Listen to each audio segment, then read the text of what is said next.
चलिए, चुनाव का समय चल रहा है और चुनाव के समय पर हमारी भूमिका क्या, अधिवक्ता होने के नाते हमारी भूमिका क्या। सवाल ये है कि हमारे यहाँ रजिस्टर्ड प्रैक्टिशनर कितने हैं? रजिस्टर्ड हैं 8 से 10,000। 8 से 10,000। सर 9,500 रजिस्टर्ड है। हाँ, पिछले बार इलेक्शन का चुनाव हुआ। और डेली की फुटफॉल कितनी है? 5 से 6,000। 5 से 6,000। और एक चैम्बर में अगर हम 50 केस भी मान लें रोज के, तो किसी के पास 150 होंगे, किसी के पास 100 होंगे, किसी के पास 20 भी होंगे, किसी के पास 15 होंगे, 50 ऑन एन एवरेज होंगे, नहीं होंगे 40 होंगे ऑन एन एवरेज। इतना तो होगा। 30 पकड़ कर चलते हैं और 5,000 अधिवक्ता ये भी पकड़ के चलते हैं कि रोज आते हैं। तो हमारी कोर्ट में सभी अधिवक्ता बंधु मिलाकर कितने लोगों से भेंट कर लेते हैं? तो क्या डेली की फुटफॉल हमारे यहाँ 5,000 लोगों के पास 30 लोग रोज आते हैं, और 30 लोग अगर रोज आते हैं तो 5,000 लोग कितने लोगों से मिल सकते हैं रोज? कभी फ्री रहते हैं 200-250 लोगों से मिलते हैं और थोड़ा सा हमने एवरेज बताया, एवरेज बताया कि भाई 30 लोग हमारे एवरेज में हैं, 5,000 लोग 10,000 लोग रजिस्टर्ड है, 5,000 भी आते होंगे। 5,000 हम इसलिए कहते हैं कि एक्टिव प्रैक्टिशनर उसमें 3,000 होंगे, 2,000 नेता भी होंगे जो बाइक पर अधिवक्ता लिखाकर घूम रहे होंगे कि पुलिस कहीं थोड़ा सा ऑब्लाइज कर ले। तो मेरा कहना ये है कि 5,000 लोग, भाई उसको अदरवाइज भी मत लेना, हम आपकी बिरादरी से हैं। दुर्भाग्य से अधिवक्ता परिषद में हमारा प्रवास काशी में पहली बार अधिवक्ता परिषद के, वो भी संघ की दृष्टि से आए, वैसे अधिवक्ता परिषद के अपने पूरे देश के प्रवास किए। तो उसको ये सोच के मत कहना बिरादरी को कुछ कैसे पूछ रहे हैं। तो सवाल ये है कि 5,000 लोग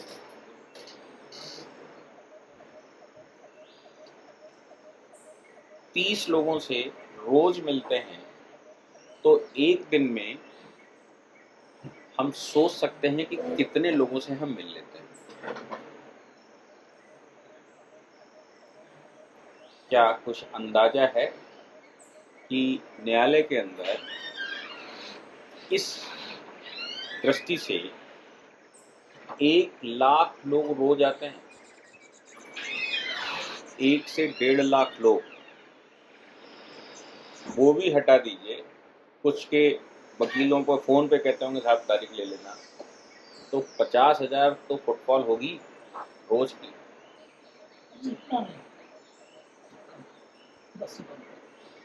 जितने वकील उतने क्लाइंट, मतलब बहुत से लोग नहीं आते हैं, जैसे है क्या कि काम का सेंट्रलाइजेशन है कुछ। वो हम समझ गए, क्योंकि कानपुर कोर्ट में हम ये कहते हैं कि क्लाइंट से ज़्यादा वकील टहलते हैं।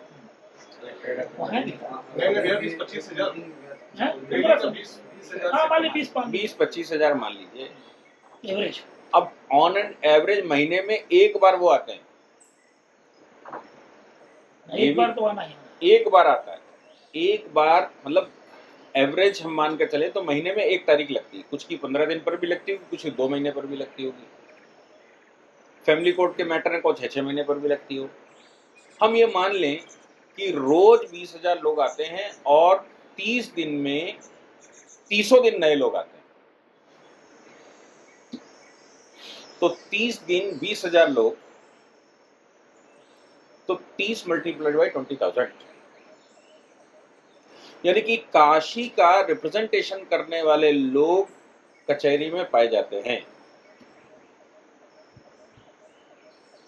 मेरा कहना है कि अभी भी चुनाव में कुछ समय है, आज 9 तारीख हो रही है, 1 तारीख का चुनाव है, हम 2 दिन निकाल कर चलें, 2 संडे निकाल कर चलें, तो भी हमारे पास 15 दिन खूब है, और 15 दिन 20,000 लोग। क्या कचहरी में जो 5,000 लोग रोज के प्रैक्टिशनर हैं, उनको हम कन्विंस करके चुनाव की दृष्टि से देश का संवाहक घोषित कर सकते हैं या उनको प्रेरित करके कि वो बाकियों से चर्चा करें, ऐसा कर सकते हैं। एक बात दिमाग में सदैव रखनी चाहिए, विश्व में सबसे पढ़ा लिखा आदमी वकील माना जाता है। सबसे पढ़ा लिखा आदमी, कोई होगा पीएचडी, एरोनॉटिकल इंजीनियर होगा, डॉक्टर होगा, कुछ और होगा। अभी उसका मुकदमा फंस जाए तो हम ही बताएंगे डॉक्टरी क्या और हम ही उसका क्रॉस एग्जामिनेशन भी करेंगे। वो सीएमओ होगा, पोस्टमार्टम करके आएगा तो सीएमओ रैंक का आदमी होगा, अभी उसका क्रॉस एग्जामिनेशन हम करेंगे और उसकी पूरी कपड़े उतार देंगे। तो हमसे बड़ा डॉक्टर कहाँ? बताइए, हमसे बड़ा डॉक्टर है कोई? हमसे बड़ा डॉक्टर नहीं हो सकता, हमसे बड़ा व्यापारी नहीं हो सकता, क्योंकि मामला फंसेगा। अभी चेक ओनरशिप, चेक डिसऑनर का केस फंस जाए तो कर रहा होगा वो व्यापार, हम बताएंगे तुमने सही किया कि गलत किया। बात सही है कि नहीं? इसलिए दुनिया में सबसे होशियार लोग अगर कोई माने जाते हैं तो वो वकील माना जाता है। यहां तक कि प्रधानमंत्री राष्ट्रपति का भी केस होगा तो हम ही बताएंगे सरकार तुमने सही चलाई कि गलत चलाई, आदेश सही था कि गलत था। वो आईएएस कलेक्टरी कर रहा होगा, फंसेगा तो हम ही बताएंगे कलेक्टर तुम सही थे कि गलत थे। बताओ, इतना तो अपना प्रिविलेज है ना।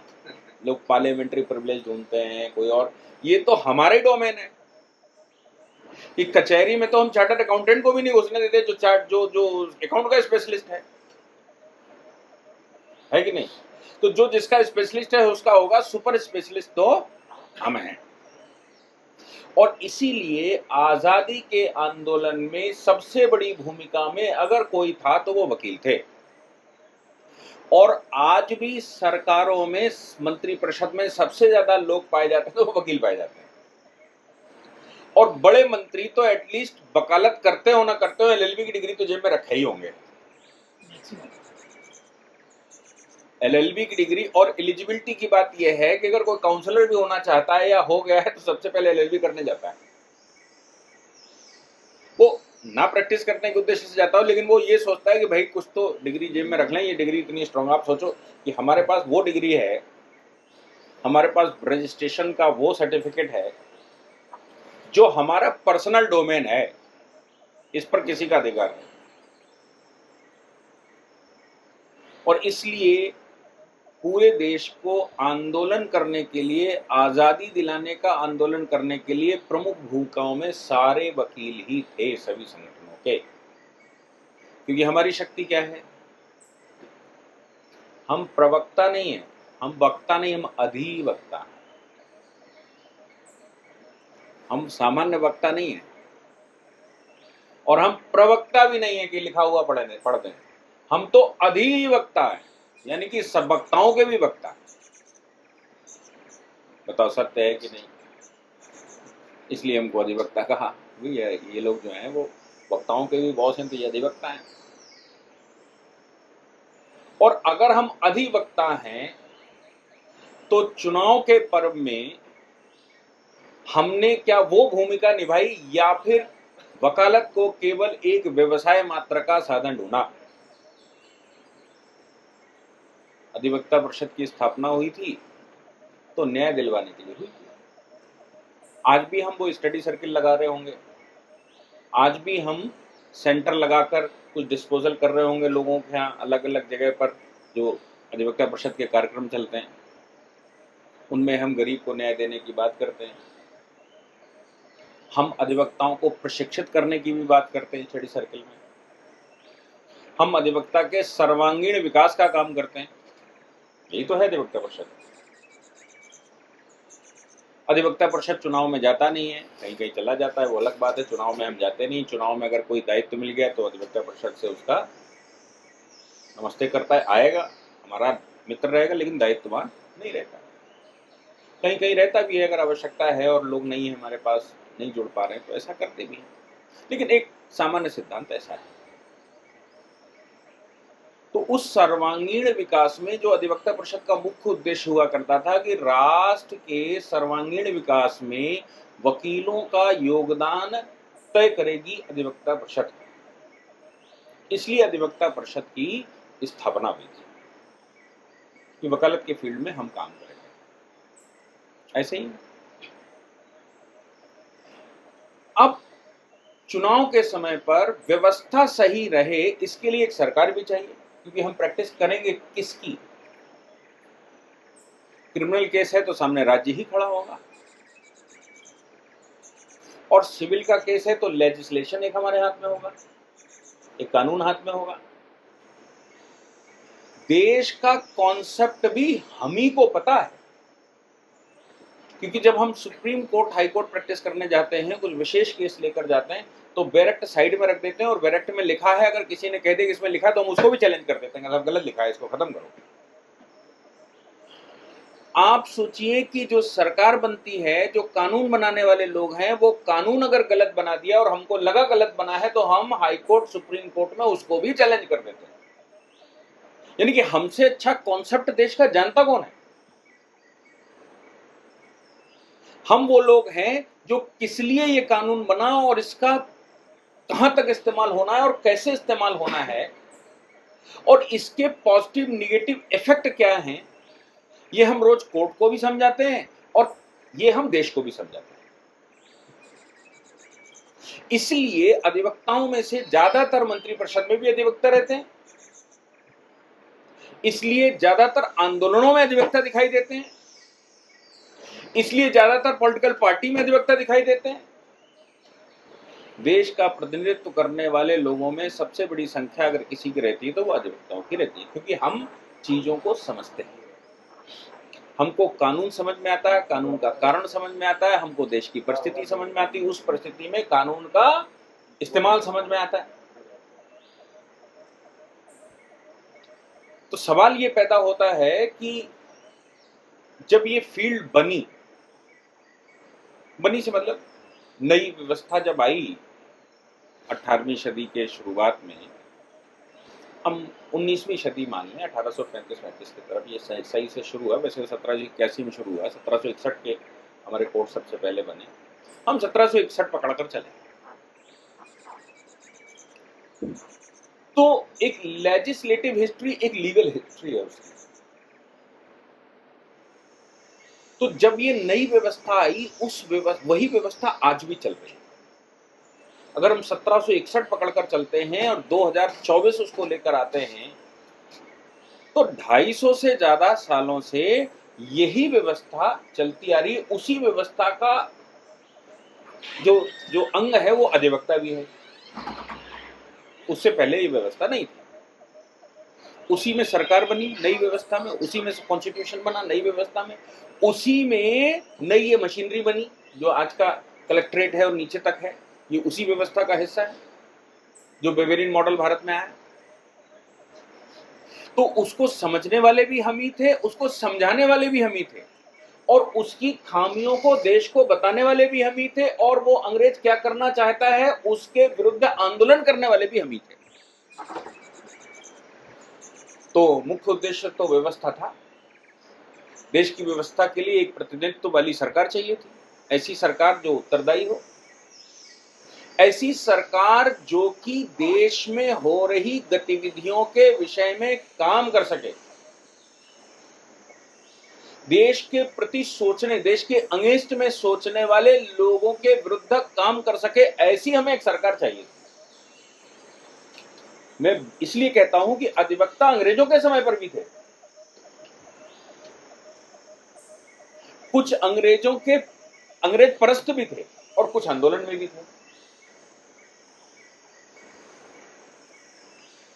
लेकिन अंग्रेजी सरकार के समय अधिवक्ता और स्वतंत्रता के बाद अधिवक्ता और उसके बाद भी देश में उत्तरदायी सरकार को चुनने वाले लोग, उनको अगर अधिवक्ता सही से रिप्रेजेंट करें तो मजाल है कि देश में कुछ गड़बड़ हो जाए। लेकिन उसके लिए एक प्रतिनिधिवादी सरकार भी हमको चुननी पड़ती है, और इस लोकतंत्र के पर्व पर हमको वोट के माध्यम से सारे देश को जगाकर खड़ा भी करना पड़ता है। और अगर हम अपनी भूमिका में आ जाएं तो सरकार वही चुनी जाएगी जो चुनना चाहिए। सरकार चुनना चाहिए से मतलब बिल्कुल साफ है कि सारे वोट पड़ जाएं तो सरकार सही चुने, किसी की चुनी जाए, सारे वोट पड़ जाएं बस। जैसे हम कभी बहस करने गए होंगे तो सोच के गए होंगे ये 10 पॉइंट हम इस पर बहस करेंगे, ये बताएंगे, भाई कन्विंस करेंगे, लेकिन उसमें हम 5 ही बोल पाए, सब तब तक सामने वाले ने कहा ठीक है समझ गए हम 5 ही बोल पाए थे, तब तक अपोजिशन ने भी हमको काट के खड़ा कर दिया और हम भूल गए। तो चैम्बर में वापस आकर अफसोस जरूर होता है, ये मेरे पॉइंट 4 रह गए हैं, ये अगर बोल दी होते तो शायद और अच्छा कन्विंस कर पाते। अगर सारे वोट पड़ जाएं तो ये मलाल नहीं रहेगा कि सरकार गलत लोगों ने चुन ली। सियालकोट की घटना हमने सबने सुनी हो, 75% बनाम 25%। 75% वो लोग जो हिंदुस्तान में अधिविलयन चाहते थे और 25% वो लोग जो पाकिस्तान चाहते थे, और हो गई वोटिंग। तो 75% को ये लगा कि हम 75% कितना भी कम डालेंगे तो भी 25 से ज्यादा होंगे, मतलब 50% भी डालेंगे तो भी 35 बनते हैं, 37 बनते हैं, और ये पूरे 25 डाल देंगे तो भी हम हिंदुस्तान में जा रहे हैं। एक सामान्य व्यक्ति सोच सकता है कि भाई ये 25% है, हम 75% है, 75% में 50% भी वोट नहीं पड़ेगा तो भी 37.5 पड़ता है, 60% नहीं पड़ेगा तो भी हमारा ज्यादा है, 70% नहीं पड़ेगा तो भी हमारा ज्यादा है, ये सोच सकता है वो। लेकिन परिणाम क्या हुआ? परिणाम ये हुआ कि 25% पूरा वोट पड़ा और 75% का 10% पड़ा, और सियालकोट पाकिस्तान चला गया। ये किसकी भूल थी? आज भी पूरा हिंदुस्तान इस बात को पछताता है कि अगर उस समय 75% लोगों ने वोटिंग कर ली होती तो सियालकोट आज हिंदुस्तान का हिस्सा होता। ऐसे बहुत सारे इंसिडेंट उस समय के हैं जिसमें क्षेत्र पाकिस्तान सिर्फ इसलिए चला गया क्योंकि हमने वहां वोटिंग ही नहीं की, और हम इस भ्रम में पड़े रहे कि काशी के बगल में एक तालाब है और उसमें सबको दूध डालना है, तो अगर हम एक लोटा पानी डालेंगे तो बाकी तो सब दूध डालेंगे ही, इसलिए तो वो जलाशय भगवान का दूधमय हो जाएगा हमको छोड़कर। और सवेरे जब देखा तो उसमें पानी ही पानी था। पूछा गया तो उन्होंने कहा भैया हमने तो सोचा कि सबने दूध डाला होगा, हमारे एक लोटा पानी से क्या फर्क पड़ेगा, और ये सारे के सारे पानी डाले आए थे।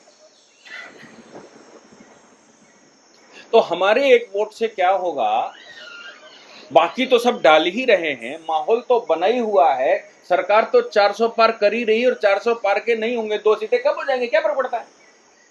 और ये तो मैं कल से 2 दिन से काशी में हूं, लोग कह रहे हैं भाई सब 400 ना सही 350 मिल जाएंगे, 300 मिल जाएंगे, 272 तो मिल ही जाएंगे।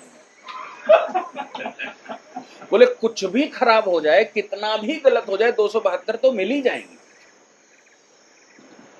ये विचार है, प्रधानमंत्री यहां से लड़ रहे हैं। अब ये जो जिनको 272 चाहिए केवल, ये वो लोग हैं कि हम एक लोटा जल डालेंगे तो क्या फर्क पड़ेगा, कहीं ऐसा ना हो सब पानी पानी डाले हमें।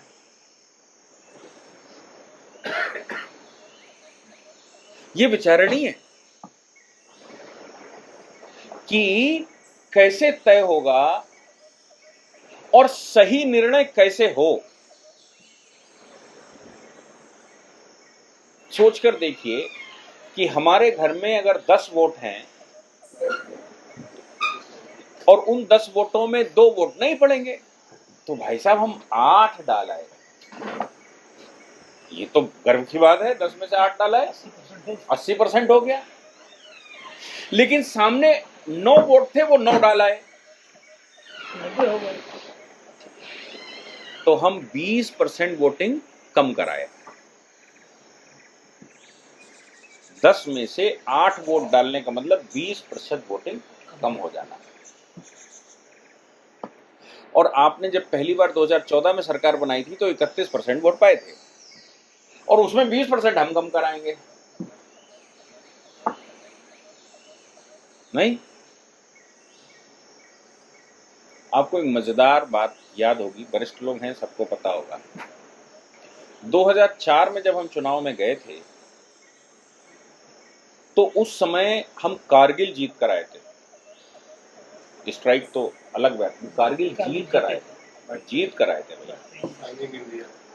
हम एटम बम फोड़ कर आए थे, पूरे विश्व का विरोध करते हुए पोखरण करके आए थे।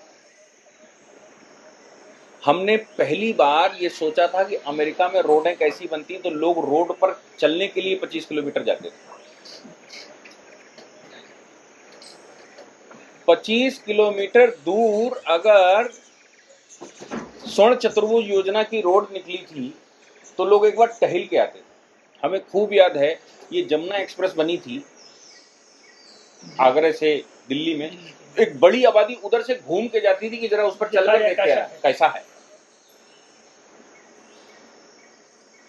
और स्वर्ण चतुर्भुज पूर्व पश्चिम उत्तर दक्षिण ये रोडें हमने बनाई थी, तो लोग उस पर घूमने जाते थे कि कैसी रोड होती है। आप सोचो कैसा स्पार्क रहा होगा लोगों के दिमाग में, कैसा उत्साह रहा होगा, यार सरकार भी ऐसी होती है, ऐसी रोडें भी बना सकती है क्या। हमने पहली बार बिना लाइन के सिलेंडर लिया था। घर में सिलेंडर आता था, फालतू होता था। हमने पहली बार टेलीफोन हाथ में जेब में रख के घूमे थे हम उस समय। तो वो सरकार थी जिसने टेलीफोन आपके घर में जेब में रख दिया था। 500 रुपए में टेलीफोन मिलता था, आज भी नहीं मिलता। 2000 रुपए का मोबाइल आता था, उसमें 3000 रुपए के कूपन आते थे साथ में। मतलब फ्री से भी 1000 रुपया और देती थी कंपनियां। और लोग वो चारा और भैंस की बात किया करते थे। उस समय मीम कहा जाता था कि मुलायम सिंह को लालू के एरिया में उन्होंने कहा भैया क्या चारा काट लाए कि नहीं काट लाए, बोले फोन का इस्तेमाल ये हो रहा है बिहार में। ये हमारी निगेटिविटी बताई जाती थी कि ये संचार क्रांति ले आए और वहां कोई काम धंधा है नहीं तो वो चारा कटवा रहे हैं, ये हमको क्रिटिसाइज किया जाता था।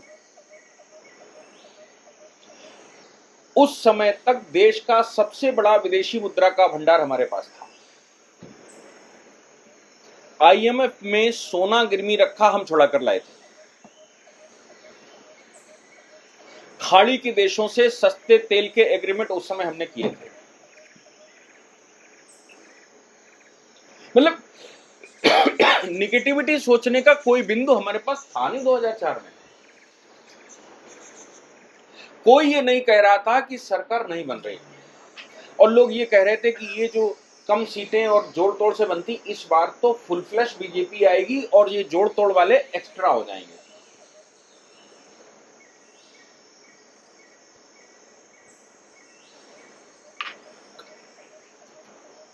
उतना अच्छा माहौल आज भी हमको नहीं दिखता, लोगों को दिखता होगा। शाइनिंग इंडिया में लोग कह रहे थे अटल जी एक्सक्लूसिव नेता हैं, कोई नेता है नहीं अपोजिशन में उनके बराबर। विरोधी लोग भी कहते थे कि नेता अटल जी नेता तो बहुत अच्छे हैं, पट्टी गलत हो गई, इनके साथ लोग गलत हैं, इसलिए अटल जी अगर चुन जाएंगे तो कोई बुराई बात नहीं। विरोधी कहते थे अटल जी चुन जाएंगे तो कोई बुराई नहीं। और हम सरकार नहीं बना पाए। क्यों? क्योंकि ये जो एक लोटा जल है ये हम डालाए थे, सबको सोच रहे थे ये सब दूध डालेंगे, और हम तो हमारे घर के 4 वोट नहीं पड़ेंगे तो क्या हो गया, हमारे जानने वाले 4 वोट नहीं पड़ेंगे तो क्या हो गया।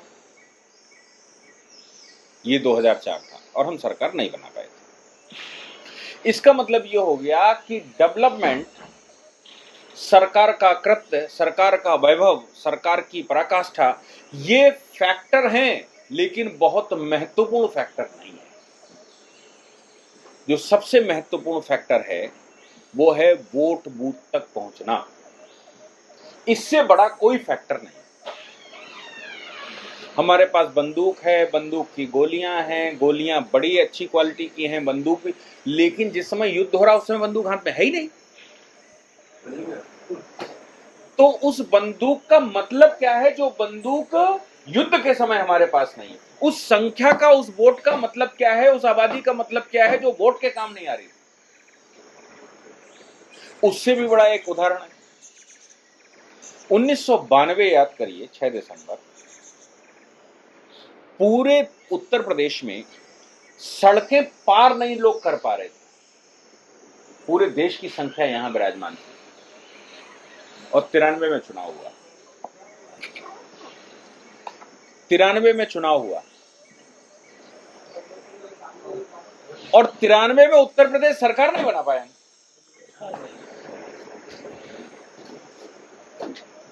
मतलब लोग ये कह रहे थे साहब ऐसा हो ही नहीं सकता कि बीजेपी सत्ता में ना आए।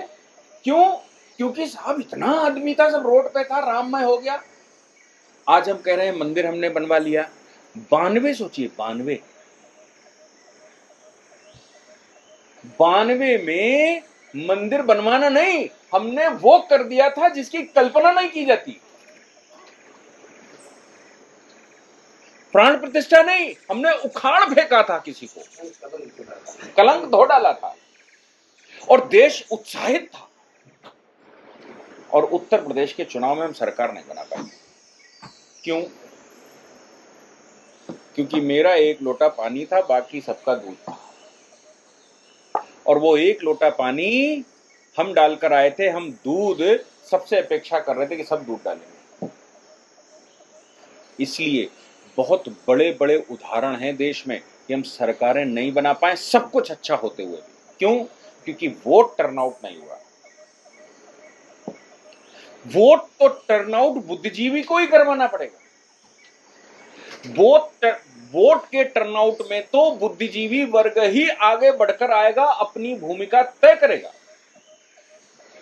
अब सवाल आता, हमसे किसी ने पूछा नहीं, कोई हमसे कहा नहीं। हमसे कहते तो पता नहीं हम क्या तो फोड़ देते।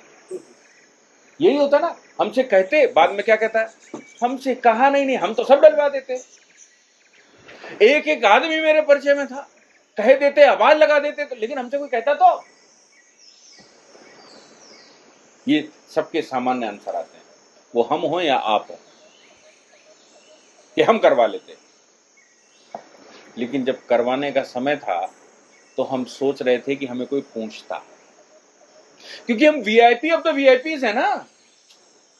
हमें जब तक कोई ससुराल में आए हैं, जब तक पैर में पानी डालकर धोएगा नहीं, तब तक कैसे विराजमान हो जाएंगे? क्योंकि ससुराल है, ये हमारा देश थोड़ी ना, अपना घर थोड़ी ना है, ये तो ससुराल है। ससुराल में तो कोई पूजने आएगा, पैर धोएगा, कपड़े से पोछेगा, स्थान देगा, तो हम बैठेंगे, तब हम कुछ प्रवचन करेंगे। अन्यथा जहां सम्मान नहीं, तो लोग कहते हैं बिना बुलाए तुम भगवान के यहां भी नहीं जाएंगे। ऐसे सामान्य लोग कहते हैं बिना बुलाए तुम भगवान के यहां भी नहीं जाते, वोट क्या डलवाते, या वोट क्या डालने चले, उन्हें तो जरूरत नहीं मेरे वोट की। लोग कहते हैं अरे भैया वो चुनाव लड़ रहे, उन्हें जरूरत नहीं, उन्हें तो एक बार पूछे नहीं, हमने 2 बार पूछा तो भी जवाब नहीं आ रहा। ये हमारी हठधर्मिता, ये हमारी अज्ञानता, ये युद्ध हरवा देती है।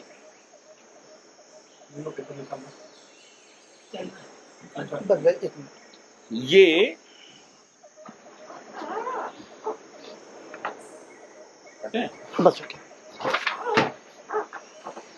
ये युद्ध हरवा देती है। घर में बारात है, बिटिया का ब्याह है, और फूफा कह रहे हैं हमें तो पूछा नहीं, हम तो बहुत अच्छा करवा देते, इनने जहां करवाया वहां भुगते जाके। अब बिटिया जब परेशान होएगी तो फूफा भी लपेटे जाते हैं, तो यही एक ही बात कहते हैं, हमसे पूछा ही नहीं था उस समय, हमसे पूछते तो हम बता देते। अब तो वहां नए नए दामाद आ गए, उनसे पूछे अपने, तो हम पुराने दामाद में भी फूफा बन गए।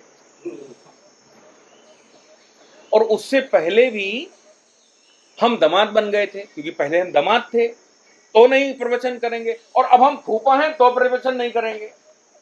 करेंगे कब? जब तक पलट हो जाएगा तब। और अगर सत्ता परिवर्तन हो जाता है और घोड़े पर घोड़सवार लुटेरे आते हैं, तो यहां दामाद और फूफा कहां, सब एक ही लंगोटे लेके भागते हैं। तब उस समय कहां चली गई दामादी और कहां चले गए फूफा? वो दामाद और फूफा निश्चित रूप से पछताते हैं जिनको दामाद का प्रोटोकॉल या फूफा का प्रोटोकॉल चाहिए। गांव परिवार ससुराल वाले उसकी तारीफ करते हैं, जीजा बड़े अच्छे हैं, कुछ पूछो ना पूछो फिर भी बड़े सीधे रहते हैं।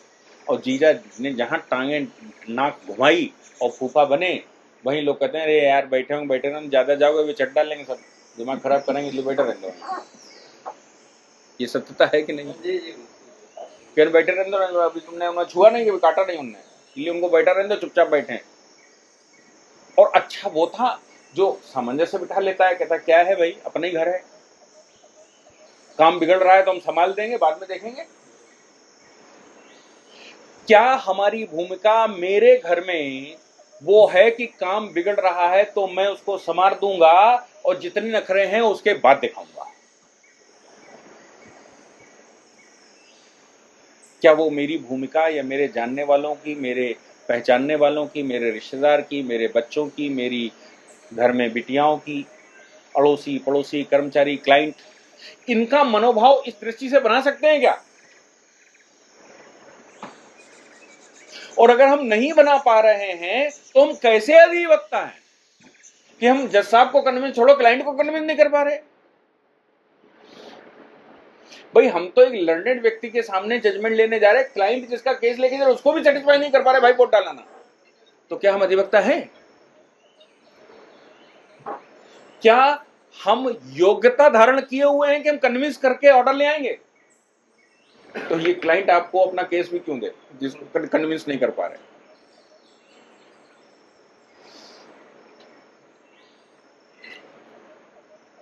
हम सभी प्रैक्टिस करते हैं तो जज साहब से ज्यादा क्लाइंट को कन्विंस करना पड़ता है, नहीं तो पैसे नहीं मिलेंगे। वकालत भी वही है भाई साहब, पैसा क्लाइंट जेब से निकालना।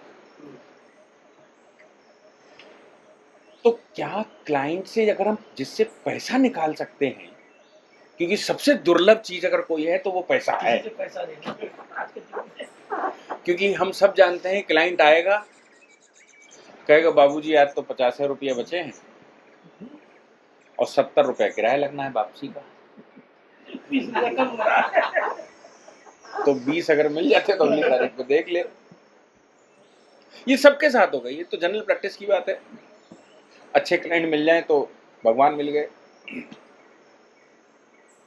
फिर अपने को तरह तरह के उपाय भी करने पड़ते हैं, क्या तारीख पर नहीं वारंट करवा दें तो कुछ देगा, भाई करें क्या, परिवार तो पालेंगे ना। तो हम सबसे दुर्लभ काम जो पैसा लेना है वो जान जाते हैं, निकाल लेते हैं। उसकी एक घटना बताएं आपको। हमारा एक क्लाइंट आया, तब मैं डिस्ट्रिक्ट कोर्ट में प्रैक्टिस करता था, तो वो हर तारीख पे आवे और कहे बाबूजी पैसे नहीं है, पैसा दे जाए सवेरे 200 रुपये, बाबूजी यही 200 है आप धर लो, और शाम को लौट के आवे तो बाबूजी घर वापस जाना है, पैसा एक हो नहीं है। तो फिर वो सुबह दे जाए और शाम को जब तारीख में आवे तो ये ध्यान रखा गया, अभी क्लाइंटों के बीच में ध्यान नहीं रहता तो ध्यान रखा गया कि यार ये उसकी उस पर लिख दी हमने, ये 200 सुबह दे गया था और शाम को 250 वापस ले गया। तो ध्यान नहीं रहता कौन ले गया, भाई ठीक है मानवीय व्यवहार है यार, नहीं होंगे यार ले जाओ। और सवेरे वो चढ़ भात हो गए, पैसे दे आए और शाम को उधार मांग ले गया। तो 2-3 तारीख पर जब ऑब्जर्व किया तो ना ये खेल खेल रहा है, तो एक दिन उससे कहा भाई पैसे दे के, बोले बाबूजी आप पूरा झाड़ा ले लो, मेरे पास पैसे नहीं। हमारा जूनियर बोला सर ये जो है ये बुद्धुष्ट है, ये अभी सवेरे जब पैसे देके गया तो ये कह के गया था सब दिया है, और ये अभी वहाँ कैंटीन में समोसे घसीट रहा था और बढ़िया लस्सी पी रहा था, और अब ये बता रहे 200 रुपये खर्च करके आया वहाँ कैंटीन में, हम बैठे थे बगल में, और ये यहाँ कह गया था कि सब पैसे आपको दे गए। तो हमने उससे पूछा कि भाई ये सही कह रहे हैं कि बाबूजी वो खबा दियो थो, वो खबा दियो थो, ये करवा दियो थो, ऐसा कर दिया। तो हमारे जूनियर बोला कि बाबूजी इसकी पास पैसे अगर ना मिलने तो हम आपकी जूनियरशिप छोड़ दें, देखो पैसे। अब देख लो देख लो देख लो। वो जूनियर भी मेरा चंचल था, उसने कहा कि चलो अच्छा हम देखेंगे। तो नाले में पैसे से गोल करके 1000 रुपया रखे था कि झाड़ा भी, मतलब इतना प्रिपेयर्ड होकर आए थे कि झाड़ा भी अगर हो जाए पैसा सुरक्षित, तो पैसा सुरक्षित है। और वो जूनियर भी हमारा भाई रहते तो हम भी उन्हीं के बीच में हैं। तो तय हुआ था कि जितने पैसे मिलेंगे सब हम ले लेंगे। तो उन्होंने हाँ बाबूजी सब ले लेना, नहीं तो 200 रुपये हमको दे देना किराए के लिए, हम दे देंगे। तो उसके 1000 रुपए निकले, तो उसने जूनियर ने कहा ये तो हमारे हो गए भाई। अब वो कहे कि बाबूजी अब वाकई मेरे को पैसा नहीं जाने का। मतलब जब हम ये सब कलाएं जान गए तो क्या हम वोट टर्नआउट नहीं करवा सकते? और अगर हम क्लाइंट को इतना कन्विंस ना कर पाए कि वो वोट हमारा रिप्रेजेंटेटिव बन जाए, क्योंकि मेरा रिप्रेजेंटेटिव है कौन? मेरा क्लाइंट ही तो है। मेरा क्लाइंट ही अगला केस भी लाएगा। हमारे पास कोई बोर्ड तो लगा नहीं है कि दुकान है, कोई आएगा भाई साहब कितना का बेचा, और क्लाइंट हिलाते हैं। हमें तो क्लाइंट सिस्टम क्लाइंट ही बनाएगा। और क्लाइंट अगर हमसे कन्विंस नहीं होगा तो अगला क्लाइंट लाएगा कैसे? वो हमारा संपर्क कैसे करवाएगा? या फिर वो अपने घर में इतना दुखी हो जाएगा तो उसके घर में 13वीं का न्योता भी हमको देने नहीं आएगा। और हम तो ढूंढते हैं भाई कोई न्योता मिल जाए तो वहां पहुंचे, तो संपर्क हो जाएगा लोगों से, कहेगा भाई हमारे वकील साहब आएंगे, तो 10-5 लोग हमारा नंबर ले लेंगे, तो कभी कुछ मामला फंसेगा तो मेरे पास केस आएगा। लेकिन अगर हम उसको कन्विंस नहीं कर पाएंगे तो हमें क्यों बुलाएगा, या मेरा परिचय किसी से क्यों करवाएगा? और अगर दुर्भाग्य से कुछ गड़बड़ हो गया तो हमारे हटते ही कहेगा बहुत दुष्ट आदमी, इनको केस कभी ना देना, हम तो फंस गए, तुम ना फंसना कभी। तो मालूम पड़े जो अगल बगल से आ सकता है वो भी बेचारा टूट जाएगा।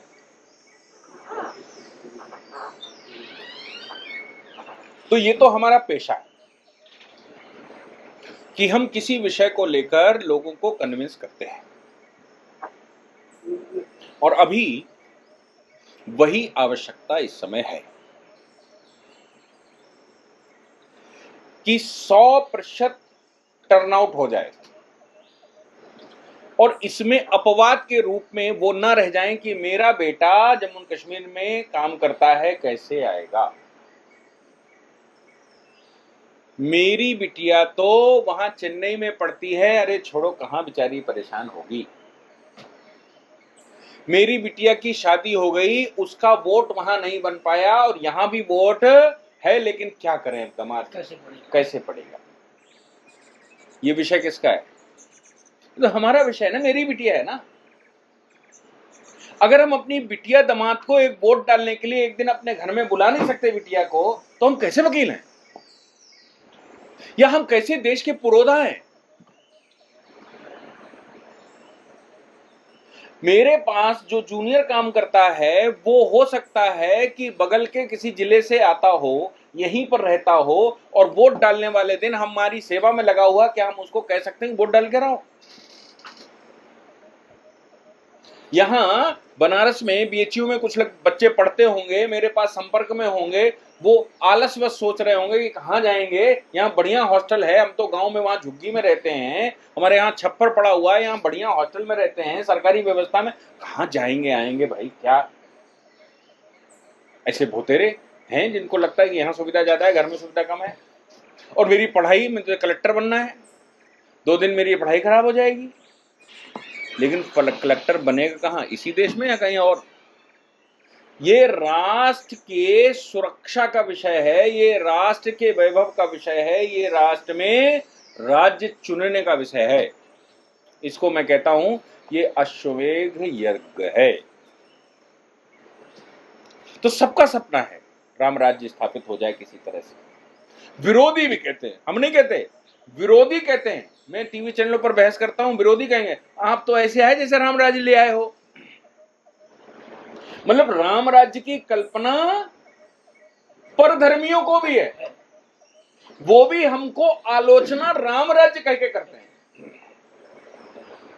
आप सोचो कि उनको भी मालूम है कि राम राज्य कुछ है, जैसा राज्य कोई स्थापित संसार में नहीं कर पाया, लेकिन राम ने भी आने के बाद एक अश्वमेध यज्ञ किया। जब राज्य होगा तो उसके अंदर राम राज्य होगा या बिना राज्य के ही राम राज्य होगा?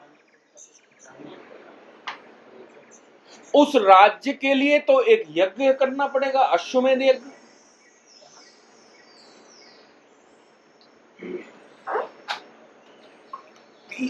तीन यज्ञों की चर्चा वेदों में की है। उन यज्ञों में सबसे पहला अश्वमेध यज्ञ है। फिर एलिजिबिलिटी का, योग्यता का यज्ञ, और फिर सर्व व्यवस्था का यज्ञ। तो ये जो व्यवस्था या सर्व व्यवस्था है वो भी तब हो पाएगी जब पहले अश्वमेध होगा। पहली सीढ़ी तो चढ़ने पर और पहला अश्वमेध का मतलब क्या है? उसको राजा को पता हो कि इस राज्य के हम राजा हैं। तो अश्वमेध का मतलब पहले वो सम्राट चुना जाए, और सम्राट चुना ही नहीं जाएगा तो उसकी कल्पना, उसका राज्य, उसकी व्यवस्था, उसका जो जो शक्ति है, उसका क्या होना है? तो राज्य सबसे पहले चुना जाएगा। राज्य सबसे पहले एक सम्राट चुनेगा, और सम्राट चुनने के बाद सर्व व्यवस्था और व्यवस्था की बात आएगी। तो बाकी के यज्ञ तब हो पाएंगे जब अश्वमेध सफल होगा। और चुनाव हमारा अश्वमेध यज्ञ है। आज वो नहीं रहा कि घोड़ा छोड़ा जाएगा, तलवार लेकर आएंगे और वो चलेंगे और वो तलवार से मारा जाएगा और कोई पकड़ लेगा। आज वैसा युद्ध नहीं है, लेकिन है वही युद्ध ये कि कौन कौन से क्षेत्र में, कौन कौन सी लोकसभाओं में मेरा घोड़ा पार हो गया, कितनी लोकसभाओं में राम का राज्य हो गया, उनका प्रतिनिधि बैठ गया। अगर हम वो नहीं कर पाते और संपूर्णता से अश्वमेध यज्ञ पूरा नहीं होता, तो जितनी छोटी टेरिटरी होगी उतना छोटा हमारा साम्राज्य होगा, जितनी कम सीटें होंगी उतनी पे हमारा प्रभाव होगा। और महाभारत का युद्ध तो कहां होना है अब? आप विडंबना देखिए कि राम राज्य के बाद सारे युद्ध उत्तर में ही हुए और केंद्र उसका दिल्ली था। महाभारत से लेकर अभी तक दिल्ली चला आ रहा, तब भी वही हो रहा था कुरुक्षेत्र में, दिल्ली से लगे हुए। और तभी विवाद का कारण हस्तिनापुर का क्या था? इंद्रप्रस्थ। बंटवारे के बाद इंद्रप्रस्थ इतनी सुंदर क्यों बन गई? तब भी इंद्रप्रस्थ डिस्प्यूट था और आज भी इंद्रप्रस्थ डिस्प्यूट है। और तब महाभारत में युद्ध हुआ करता था, सेनाएं लड़ती थी, लेकिन आज कोई सेना नहीं लड़ती। हमको केवल एक वोट डलवाना होता है, लोगों को कन्विंस करना होता है।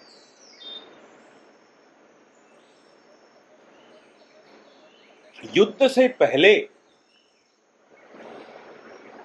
दोनों सेनाएं समर्थन मांग रही हैं देश भर से। वो महाभारत थी भाई, भारत में महाभारत, यानी कि पूरे भारत राष्ट्र की महाभारत। इसको हम महापर्व कह रहे हैं, थोड़ी सभ्यता से बात कर रहे हैं बस। तो भारत में महाभारत, उस महाभारत में पूरा भारत भाग लेगा तभी वो महाभारत होगी। तो क्या किया? चक्रवर्ती सम्राट चुना जा रहा है। महाभारत का मतलब चक्रवर्ती सम्राट को चुनना। राजा तो हैं, वो सभी राज्य आज की स्टेटें हैं, लेकिन उन सबके युद्ध में भाग लिया, वो सब युद्ध में भाग लेंगे और तब चुना जाएगा सम्राट। तो कौन कौन भाग लेगा उसमें? तो कौरव भी सबके पास जाएंगे और पांडव भी सभी राज्यों में जाकर समर्थन मांग रहे हैं, अपनी सेनाएं दे दो,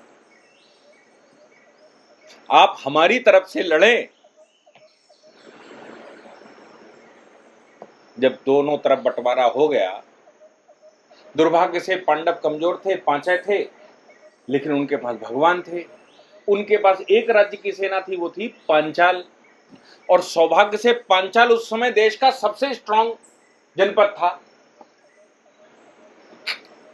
मैं स्ट्रांग कहता हूं इसलिए कहता हूं क्योंकि जब काशी ने अपने यहां स्वयंवर रखा, तो उस समय भीष्म पितामह यहां हमला करके स्वयंवर नष्ट करके लेकर चले गए, और काशी इस स्थिति में नहीं था कि लड़ लेता।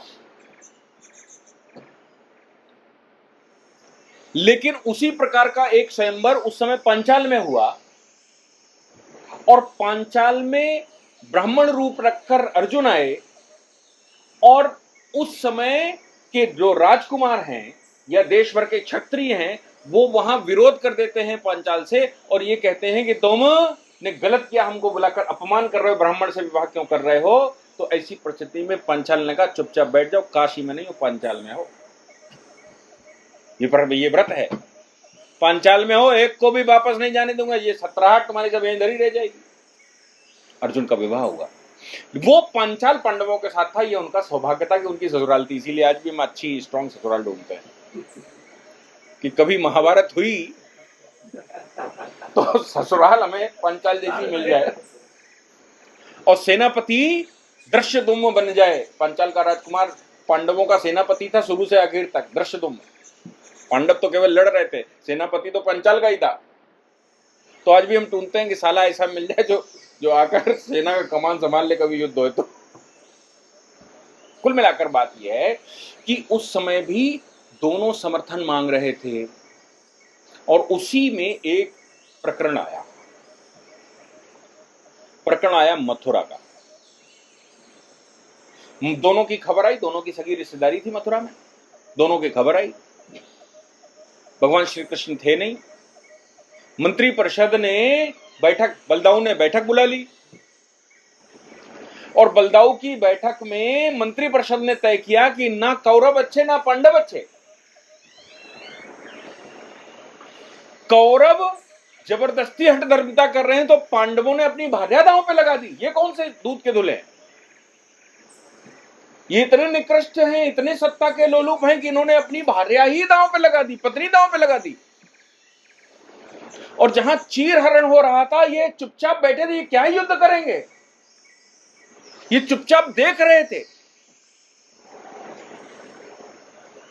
तो तय हो गया कि भाई मथुरा चुनाव में नहीं जाएगी, मतलब युद्ध में मथुरा भाग नहीं लेगा, ना कौरवों से लड़ेगा ना पांडवों की तरफ से लड़ेगा। दोनों अपने हैं, दोनों मेरे यहां हाजिरी लगाते हैं,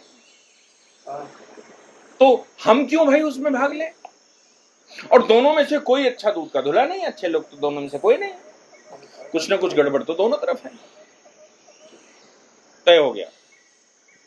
मथुरा जवाब भेजती तो उससे पहले बलदाऊ ने कहा कि एक बार कृष्ण से भी पूछ लेना चाहिए, वो अभी मथुरा में है नहीं, आ जाएं तो उनसे भी एक बार बात कर लो, तब फाइनल लेटर लिखा जाए टाइप हो कि साहब आ जाएं, तो आर्डर जो है वो हो जाएगा, वही भेज देंगे खबर कि हम नहीं भाग लेंगे। भगवान श्री कृष्ण आए और बलदाऊ ने कहा कि भाई हमने निर्णय ले लिया है, मंत्री परिषद पूरी एग्रीड है, मथुरा भाग नहीं लेगी।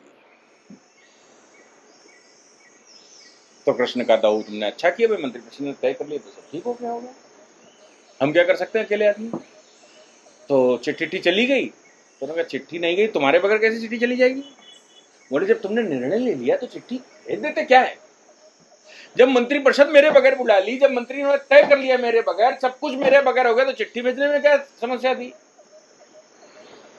तो बलदाऊ ने कहा इतना तो तुम्हारा सम्मान करना पड़ता है भाई, तुम आखिर वही हो, तो बताओ क्या करें। तो उन्होंने कहा कि भाई अगर हमसे पूछ रहे हो तो हम अकेले नहीं बताएंगे, पूरी मंत्री परिषद के सामने ही बताएंगे अकेले। अब सब निर्णय मंत्री परिषद के साथ कर लिया और हमसे पूछ रहे हो अकेले, तो मंत्रियों के सामने ही बताएंगे सब कुछ, जब बताएंगे सब, नहीं तो भैया अब हम अलग हैं, अपना करो जो करना है। तो दाऊन का तुम गड़बड़ तो करते ही हो, तुम अब कर रहे हो, फिर हम समझ रहे थे कि तुम कुछ गड़बड़ करोगे, और तुम्हारे बगैर ये भी मालूम है कि मैं चिट्ठी भेजूंगा नहीं। चलो बुलाते हैं मंत्री परिषद। मंत्री परिषद बुलाएगी, फिर मंत्रियों ने अपनी राय दी, भाई हमने तो तय कर लिया। भगवान ने कहा कि तय कर लिया अच्छा है, आप लोग मेजोरिटी में हैं, मेजोरिटी का डिसीजन होता है, लेकिन मेरे कुछ डाउट, मेरे कुछ प्रश्न हैं भाई, वो मुझे उसके जवाब दो, तो हम भी हाँ ना कुछ करें। हाँ ना कैसे करें बिना प्रश्नों के। तो कहा कि भाई पूछ लो। तो कहा परिणाम जब आएगा, जो जीतेगा वो मथुरा के साथ क्या करेगा। क्या चक्रवर्ती सम्राट के होते हुए मथुरा चक्रवर्ती सम्राट के मातहत नहीं आएगी, भारत से बाहर होगी। मामला तो जेन्युइन है। देश का सम्राट चुना जा रहा है, राजा तो सभी हैं, लेकिन देश का सम्राट चुना जा रहा है, उसका युद्ध हो रहा है। मथुरा करी हम भाग नहीं लेंगे तो क्या उस महाभारत में मथुरा भाग नहीं लेगी तो मथुरा भारत के बाहर हो जाएगी? क्या सम्राट अलग और हम अलग होंगे? और अगर चक्रवर्ती सम्राट कोई निर्णय लेगा देश के लिए तो वो मेरे ऊपर प्रभाव नहीं डालेगा, मथुरा पर प्रभाव नहीं पड़ेगा उसका, पड़ेगा। तो परिणाम कुछ भी हो, लेकिन आगे आने वाली पीढ़ी दाऊ हमसे भी प्रश्न पूछेगी कि आखिर मथुरा ने भाग क्यों नहीं लिया जब महाभारत हो रही थी। दाऊ उसके लिए जवाब ढूंढने पड़ेंगे, अभी से ढूंढ लो भाई, आज मंत्रिपरिषद बैठी है कि आगे भविष्य में हमारी पीढ़ियां जब पूछेंगी और मथुरा पर कोई संकट आएगा और चक्रवर्ती सम्राट कहेगा कि मथुरा ने तो भाग लिया नहीं था इसलिए मथुरा से हमें कोई लेना देना नहीं है, तो उस दिन मथुरा के बच्चे पूछेंगे कि दाऊ और कृष्ण बैठे थे, इन्होंने निर्णय क्यों ऐसा लिया, मथुरा क्यों नहीं भाग लिया। मतलब नोटा दबाना, मथुरा नोटा क्यों दबा रही थी?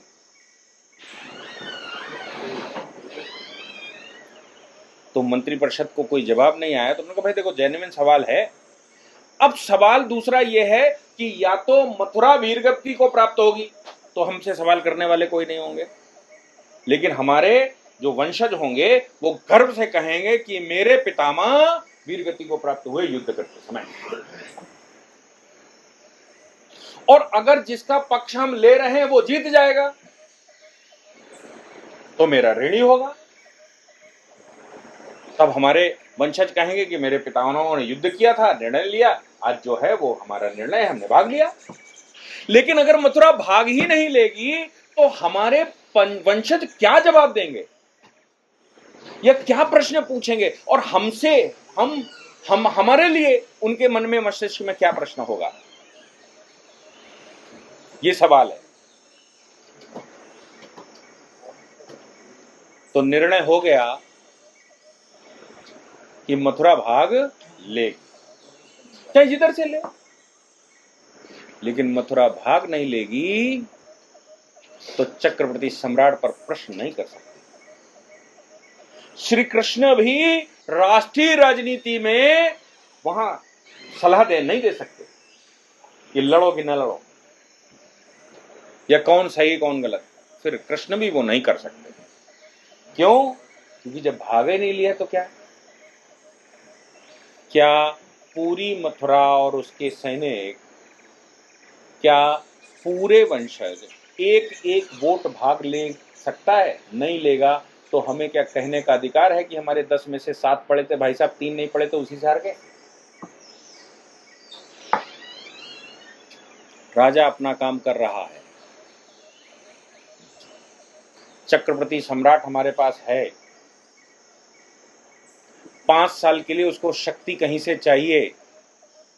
उस समय सब बैठ जाते थे वो उस पर तपस्या करने, आज की तपस्या क्या? उस समय शक्ति भगवान से ले रहे थे, आज शक्ति कहां से लेंगे? आप ही तो भगवान हो, हम ही तो भगवान है।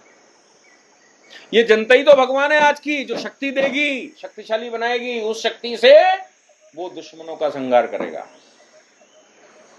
लेकिन अगर शक्ति भगवान नहीं देंगे तो